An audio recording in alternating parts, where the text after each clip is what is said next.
नमस्कार दोस्तों, एग्ज़ाम सारथी YouTube channel में आप सभी का स्वागत है। दोस्तों, इस वीडियो में हम मैथमेटिक्स का एक बहुत ही महत्वपूर्ण टॉपिक डिस्कस करने वाले हैं। जैसा कि आप देख रहे हैं, एक्सपोनेंट्स यानी कि घातांक। ये आपके रीट के सिलेबस का एक बहुत ही महत्वपूर्ण टॉपिक है, जिसमें से हर साल क्वेश्चंस बनते हैं। आप अदर एग्ज़ाम्स की तैयारी कर रहे हो, ख़ासतौर पर राजस्थान के जो गवर्नमेंट एग्ज़ाम्स हैं, जैसे कि आपका पटवारी है, इसके अलावा राजस्थान हाई कोर्ट एलडीसी का एग्ज़ाम है, तो वहाँ पर भी ये टॉपिक आपको डायरेक्टली नहीं तो इससे रिलेटेड क्वेश्चंस देखने को मिलेंगे। तो जो भी एग्ज़ाम के लिए आप प्रिपरेशन कर रहे हो, आप इस वीडियो को ज़रूर देखें, बहुत ही महत्वपूर्ण टॉपिक है। तो चलिए शुरू करते हैं। दोस्तों, बेसिक लेवल से स्टार्ट करते हैं, ताकि जिनको अभी तक एक्सपोनेंट से रिलेटेड कुछ भी नहीं आता है वो भी क्वेश्चंस को सोल्व कर सके। तो फटाफट से कुछ बेसिक नियम जो होते हैं, रूल्स को हम यहाँ पर डिस्कस कर लेते हैं। जैसे कि आप देख रहे हैं कि अगर हमें किसी संख्या को बार बार जोड़ना है, जैसे 7 को 10 बार जोड़ना है, तो हम इसे 7 को 10 बार लिख करके जोड़ सकते हैं। लेकिन इसको अगर हम शॉर्ट तरीके से लिखें तो 7 × 10 यानी जिस संख्या को जितनी बार जोड़ना है उसी संख्या से गुणा कर सकते हैं। यानी कि अगर a को n बार जोड़ना है तो a को n से गुणा कर देंगे तो दोनों का जो रिजल्ट है वो सेम आएगा। इसे कहते हैं योगफल का नियम। ऐसे ही कुछ नियम और है जिनको फटाफट से हम देख लेते हैं और फिर क्वेश्चंस की ओर बढ़ेंगे। a को अगर n बार मल्टीप्लाई करना है तो हम क्या करेंगे, a की पावर n लिख देंगे, जहाँ पर a तो बेस हो जाएगा, n क्या हो जाएगा, पावर यानी कि घात। इसे ही क्या कहते हैं, घातांक रूप, और इसे ही एक्सपोनेंट कहते हैं। अब कुछ उदाहरण आप देख सकते हैं जो कि बेसिकली आपने करे ही होंगे कि अगर अंदर की संख्या जो है, संख्या अगर ऋणात्मक है और उस पर घातांक जो है वो विषम संख्या है, तो आपका फाइनल जो मान जो आने वाला है वो ऋणात्मक आएगा। और यही संख्या अगर धनात्मक है और घातांक ऋणात्मक होने की स्थिति में अगर संख्या ऋणात्मक है और उसकी घात जो है वो एक सम संख्या है, तो आपका मान जो है वो भी धनात्मक ही आएगा। तो यहाँ पर ये दोनों चीज़ें जो है अलग अलग है। आप यहाँ पर देख सकते हैं कि -3 की घात 6 है और दूसरे वाले केस में 3 की घात 6 और ब्रैकेट के बाहर माइनस है। तो दोनों चीज़ें अलग अलग है, दोनों बराबर नहीं होगी। तो ये रूल तो आपको समझ में आया ही होगा। इसके अलावा ये जो चीज़ हमने बताई थी, अगर m एक विषम संख्या है तो इसका मान भी ऋणात्मक आएगा और इधर वाले का मान तो वैसे ही ऋणात्मक आएगा, क्योंकि जब ब्रैकेट के बाहर ऋणात्मक है तो फाइनल आंसर में भी ऋणात्मक चिन्ह रहेगा। तो इस तरीके से आप इन चीज़ों को समझ सकते हैं, बहुत ही आसान है। और अगर स्क्वायर दो घात में 2 है तो उसे वर्ग कहते हैं, इंग्लिश में स्क्वायर कहते हैं, और घात 3 है तो इसे 5 का घन या 5 का क्यूब कहते हैं। इसी तरीके से कुछ और जो बेसिक नियम है आप देख सकते हैं, घातांक के नियम। तो अगर एक ही आधार पर दो संख्याओं का गुणा है जिनकी घातें अलग अलग है, जैसे कि एक की घात m और एक की घात n का यहाँ पर गुणा है, दोनों का आधार a समान है, तो हम क्या लिखेंगे, इसको a आधार पर दोनों की घातों को जोड़ देंगे। इसी तरीके से अगर नीचे अंश में कोई संख्या दी हुई है और उसको हर में लेके जाना है तो उसकी घात का जो चिन्ह है वो चेंज हो जाएगा। और हर में दिया हुआ है यानी कि जो घात वाली संख्या है उसको हम अंश से हर में ले जाते हैं या हर से अंश में ले जाते हैं, तो केवल घात का जो चिन्ह है वो चेंज कर देते हैं। धनात्मक है तो ऋणात्मक, ऋणात्मक है तो धनात्मक। इसी तरीके से अगर कोई संख्या जिसकी आधार समान है और घातें अलग अलग है, दोनों भागफल के रूप में हो, तो हम क्या करेंगे, दोनों की जो घातांक, जैसे गुणा के केस में हमने घातों को जोड़ा था, यहाँ पर घटा देंगे। और इसका उल्टा भी हम कर सकते हैं, यानी कि रिवर्स में हम ऊपर वाले अंश को नीचे हर में लेके आए हैं यहाँ पर, तो नीचे वाले की घात में से ऊपर वाली संख्या की घात को घटा देंगे। तो ये सब आप इस PDF को हम नीचे डिस्क्रिप्शन में आपको दे देंगे, ताकि आप इसको डाउनलोड करके ये जो बेसिक रूल हैं ये आप पढ़ सकें।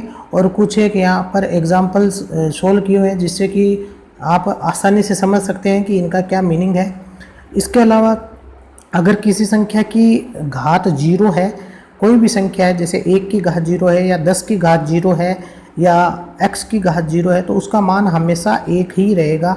और यहाँ पर ये डिस्क्राइब किया हुआ है कि किस तरीके से अगर हम इसको सोल्व करें तो a की घात m माइनस एम बराबर जो है a की घात 0 हो जाएगा और बराबर में जो है मान 1 ही रहेगा।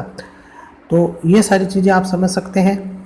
इसके अलावा एक रूल होता है कि अगर ब्रैकेट के बाहर घात और लगी हो तो हम क्या करेंगे, अंदर वाली और बाहर वाली दोनों घातों को क्या करेंगे, आपस में गुणा कर देंगे। यहाँ पर आप एग्जाम्पल से समझ सकते हैं।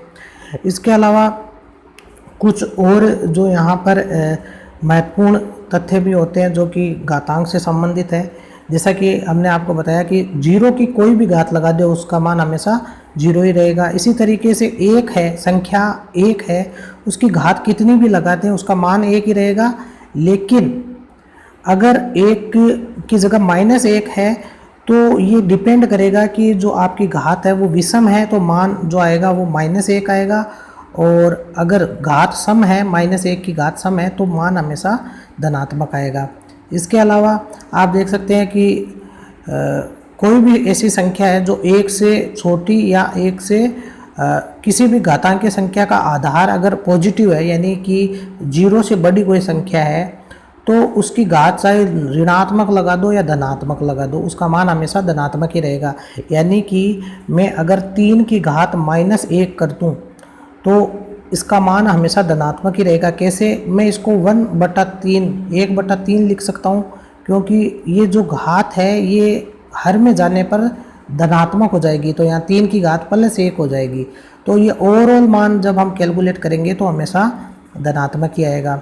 इसी तरीके से 1 से छोटे, यानी 1 से छोटे कोई धनात्मक आधार है और उसकी ऋणात्मक घात होने पर परिणाम हमेशा 1 से बड़ा होगा, जबकि 1 से बड़े धनात्मक आधार पर जो है ऋणात्मक घात होने पर परिणाम क्या होगा, 1 से छोटा प्राप्त होगा। जैसा कि दूसरे केस की तो अभी हमने बात की, 1 से बड़ा 3 हमने लिया, 1 से छोटी कोई संख्या ले ली हमने 0.5 ले ली।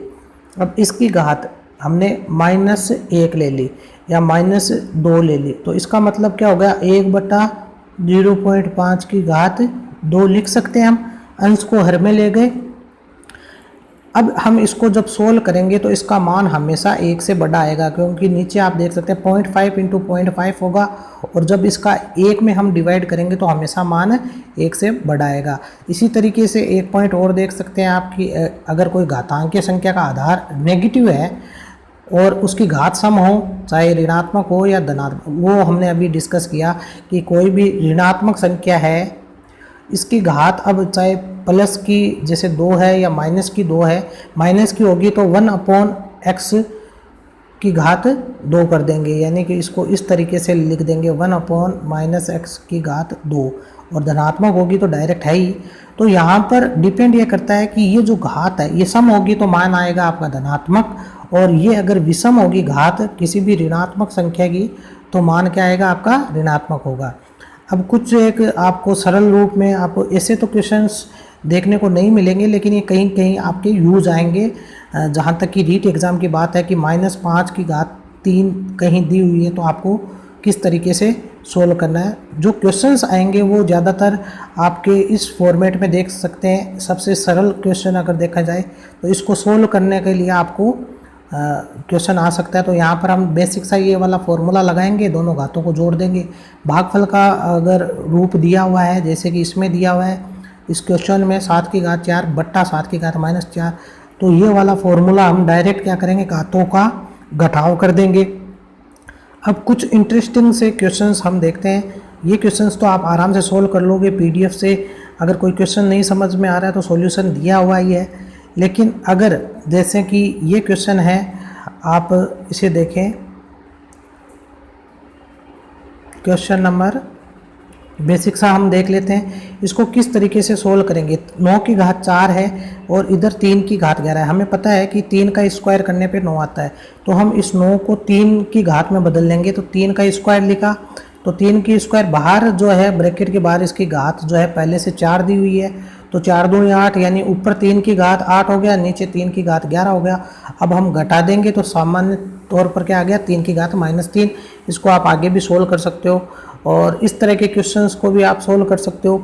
इसमें भी कुछ बड़ी चीज़ नहीं है, आपको जो है केवल थोड़ा सा ऊपर नीचे ही करना है, अंश को हर में ले जाना है, हर को अंश में ले जाना है ज़रूरत के हिसाब से। जैसे 1/3 को हम 3 की घात -1 लिख सकते हैं, और बाहर जो घातें पहले से दी हुई है, अब इसको हम सोल्व कर लेंगे। जो घातें जहाँ पर जुड़नी है वहाँ जुड़ जाएगी, और जहाँ पर घटनी है वहाँ घट जाएगी। इस तरीके से जो फाइनल आंसर हमें मिल जाएगा। अब जो कुछ एक क्वेश्चंस होते हैं जो कि बड़े अच्छे तरह के क्वेश्चंस होते हैं, वो आगे हम देखेंगे।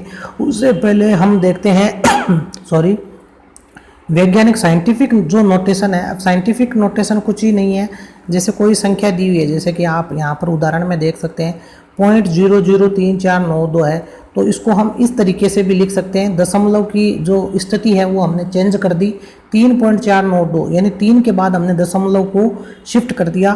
तो अब जितने संख्या यानी जितना हमने दशमलव को जितने डिजिट के बाद शिफ्ट किया है, लगभग हमने 3 डिजिट बाईं और दाईं ओर शिफ्ट किया है, तो हम 10 की घात -3 ले लेंगे, क्योंकि एक तरीके से हमने इसमें 10 की घात 3 का गुणा किया है। तो ये 10 की घात 3 का हमने एक्स्ट्रा गुणा किया है, तो नीचे 10 की घात 3 का भाग भी देना पड़ेगा। तो वो जो नीचे हमने 10 की घात 3 का भाग दिया है, वो 10 की घात -3 के रूप में ऊपर आ जाएगा। यानी कि आप इसको इस तरीके से समझ सकते हो कि जैसे ये है, उदाहरण के तौर पर 342 ले लेते हैं। अब हमें यहाँ पर दशमलव लगाना है 3 के बाद में, तो यहाँ पर दशमलव लगाने के लिए हम क्या करेंगे, 10 की घात यानी कि 10 की घात 2 का भाग देंगे इसमें, तभी आएगा दशमलव। और साथ में जिस संख्या का हम भाग देते हैं उसका गुणा भी करना पड़ता है, तो 10 की घात 2 का गुणा करेंगे। अब ये चूँकि दशमलव यहाँ पर आ गया है, तो ये तो हट जाएगा, क्योंकि इसकी वजह से ये दशमलव आया है। तो हमने 342 को जो है इस तरीके से चेंज कर दिया, 3.42 गुणा 10 की घात 2। अब इसको आप वापस सोल्व करोगे तो आपको 342 ही मिलेगा। यानी कि ये है आपका वैज्ञानिक अंकन, या जिसे साइंटिफिक नोटेशन कहते हैं। तो इस तरह के आपको क्वेश्चंस पूछे जा सकते हैं कि निम्न में से कौन सा इसका सही वैज्ञानिक नोटेशन है या नहीं है। इस तरीके से कोई भी एक संख्या दे दी जाएगी, और उसके अलग अलग 10 की घात अलग अलग चेंज करके 10 की घात 2 में, 10 की घात 4 में, 5 में, या 10 की घात -3 में चेंज करके आपको ऑप्शंस दिए हुए होंगे।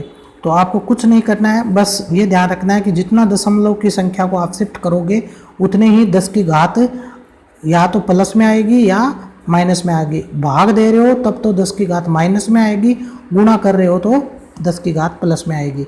इसी तरीके से यहाँ पर एक क्वेश्चन आप देखें, इस तरह के क्वेश्चंस काफ़ी पूछे जाते हैं।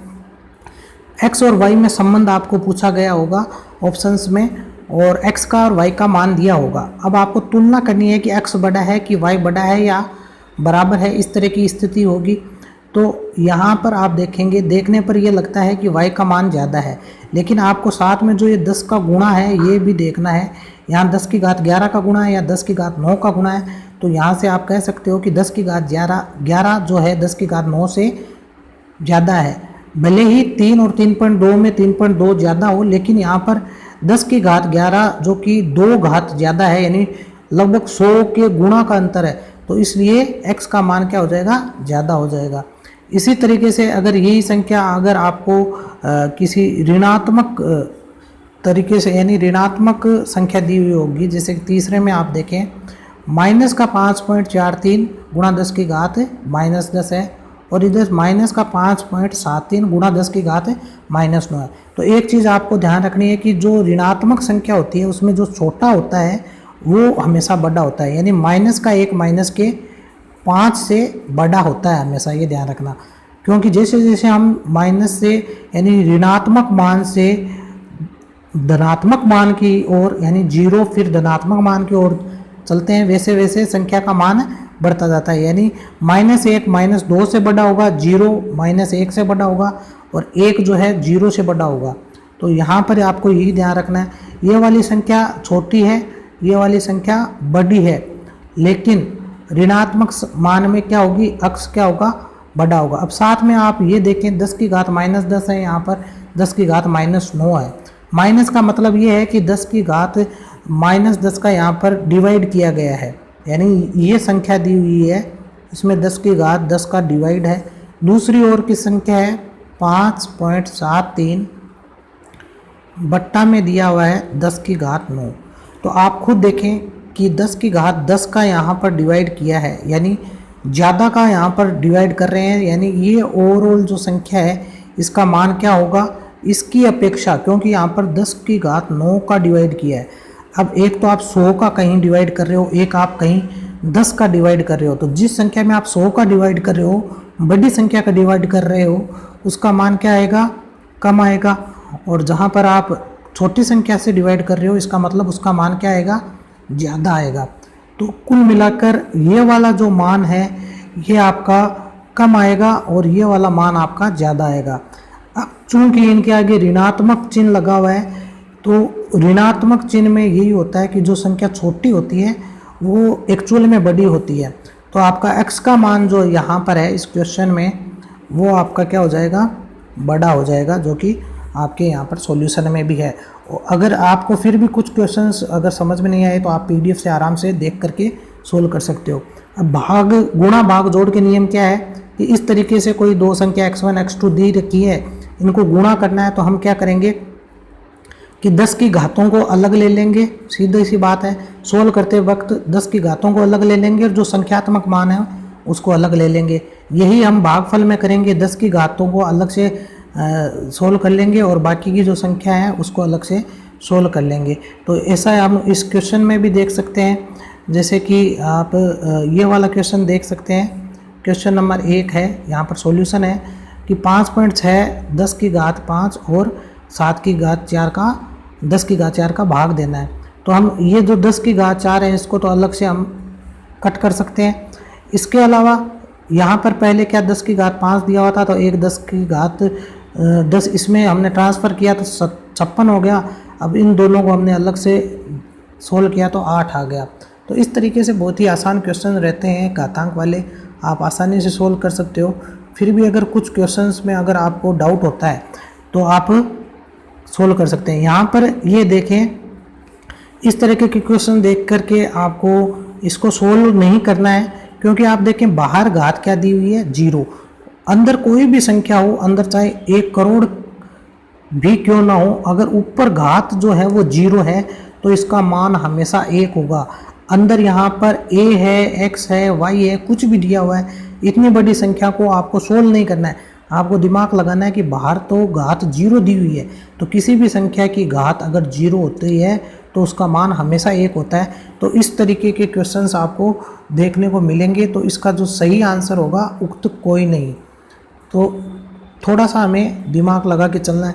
इस तरह के क्वेश्चंस भी आपको देखने को मिल सकते हैं कि इनमें से कौन सा बड़ा है। जैसे कि यहाँ पर तो सीधा पूछा गया है कि सरल करना है, आपको बड़ा पूछा जा सकता है कि इनमें से कौन सी संख्या बड़ी है। तो इसको आपको कम्प्लीटली सोल्व करके फिर आपको जवाब देना होगा। तो इसको सोल्व आप कैसे करेंगे, चूँकि हमें पता है कि ये सब 3 की घातों में परिवर्तित करे जा सकते हैं। तो हम पहली संख्या को तो सीधा सोल्व कर लेंगे, 3 की घात 2 है और ऊपर क्या है 2 की घात 3। 2 की घात 3 को 8 करते हैं और 8 को जब अंदर मल्टीप्लाई करेंगे 3 की घात 16 आपका पहला जो आपका है सोल्व हो गया। दूसरे में आप देखें 9 की घात 3 फिर उसकी घात 2 है, तो 3 की घात 2 का मतलब 9 और 9 को हम 3 की घात 2 के फॉर्म में लिख सकते हैं।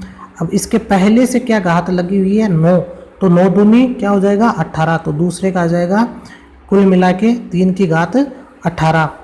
अब आगे चलें, 27 दिया हुआ है तो 27 इसको भी आप सोल्व कर सकते हैं। 3 की घात -1 है और 27 को हम 3 की क्यूब लिख सकते हैं और इसके गुणा में 1/3 है, क्योंकि 3 की घात -1 को 1/3 लिख सकते हैं, तो 3 से 3 कट हो जाएगा।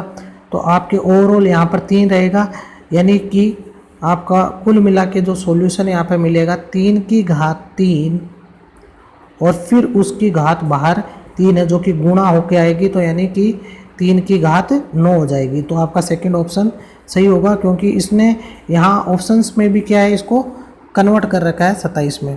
तो इस तरीके से आप क्वेश्चंस को सोल्व कर सकते हैं और यहाँ पर पूरे सॉल्यूशंस भी दिए हुए हैं हर एक क्वेश्चन के, तो आपको समझने में ज़्यादा दिक्कत नहीं होगी। फिर भी अगर आपको कोई क्वेश्चन समझ में नहीं आता है तो आप नीचे कमेंट बॉक्स में कमेंट कर सकते हैं और ज़्यादा से ज़्यादा क्वेश्चंस को आप इस PDF में सोल्व कर सकते हैं। धन्यवाद।